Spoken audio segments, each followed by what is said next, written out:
In the shadowy corridors of Five Nights at Freddy's 3 lurks Springtrap, a character that stands out as a pinnacle of true video game terror.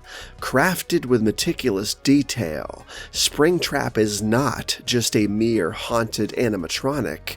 He embodies the very essence of the frenetic horror that the FNaf series is celebrated for.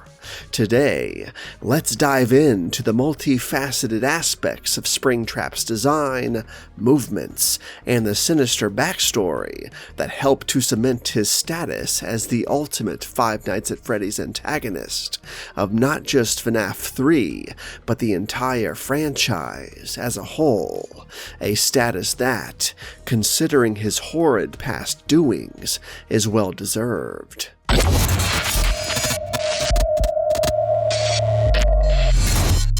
Springtrap's appearance is a grotesque array of decay, rot, rust, and ruin. His body, a dilapidated animatronic bunny suit, showcases the wear and tear and trauma of several long decades, with torn, rotting skin visible through holes in the fabric, and rusted exposed animatronic pieces that crudely protrude outward, suggesting a horribly gruesome past. This visual blend of robotic components intertwined with human-like remains creates an unsettling juxtaposition.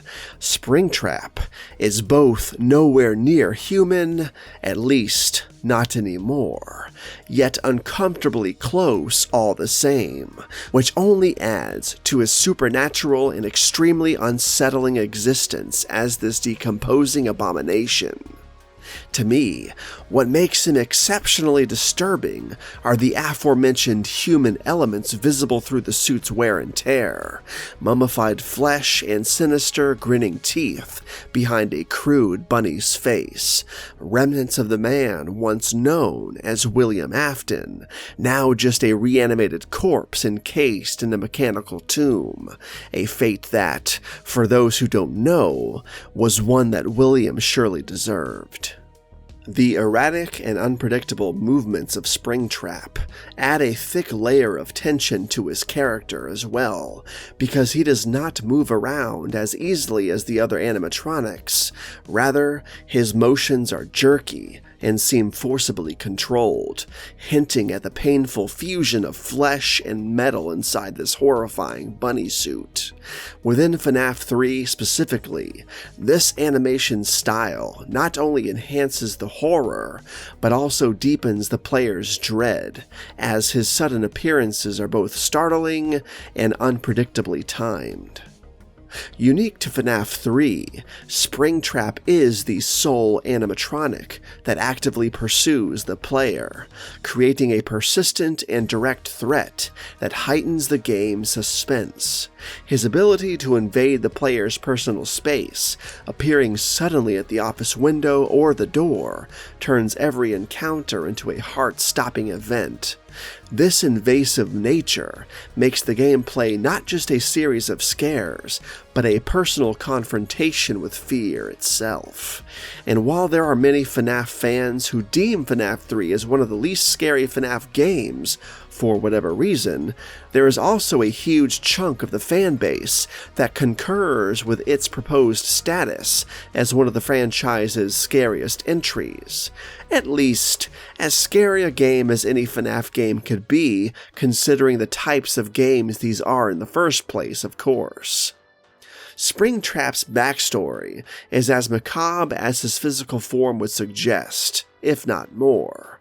He is the animate shell containing the above-mentioned body and soul of William Afton, a child murderer whose spirit is trapped within after experiencing a grisly death caused by the malfunctioning spring locks of the suit.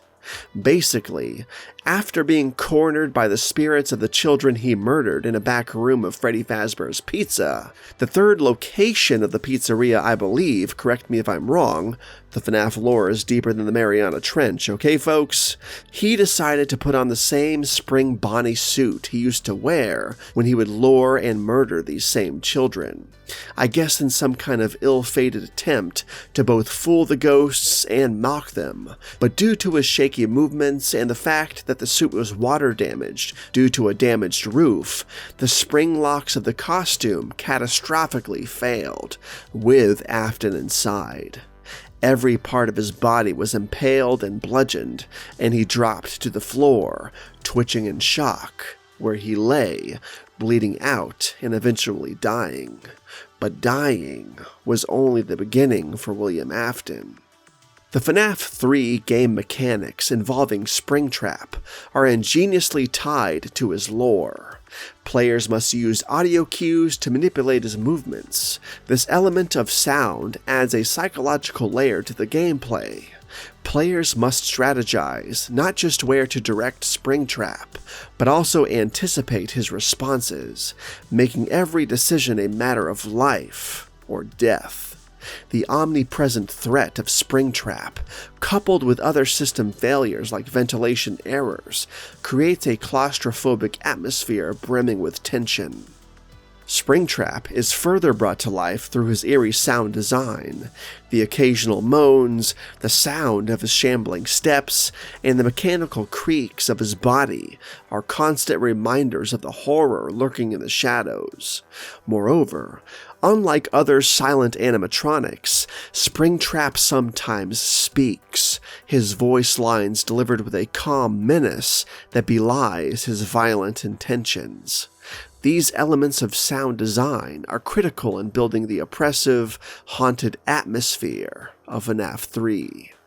Springtrap's role as both predator and prey, hunter and haunted, makes him a uniquely formidable figure in the realm of horror video games. His design, rich with narrative depth and enhanced by dynamic gameplay mechanics, establishes him as not just a character in a game, but as an icon of terror. The horrific visual cues, coupled with his chilling backstory and the constant, menacing presence he maintains throughout the game, intertwine together to form a perfect storm of fear, making Springtrap a character that players will surely not soon forget. Through Springtrap, FNaf 3 delivers an experience that is not only terrifying, but also deeply immersive, playing on the fears and anticipation of players in a way that few other video games can match. And when it comes to FNaf as a whole, while I may or may not like FNaf 3 better than FNaf 1 or 2, that's besides the point. I find FNaf 3 to be a much bleaker, much darker, and much more nihilistic experience than the first two games.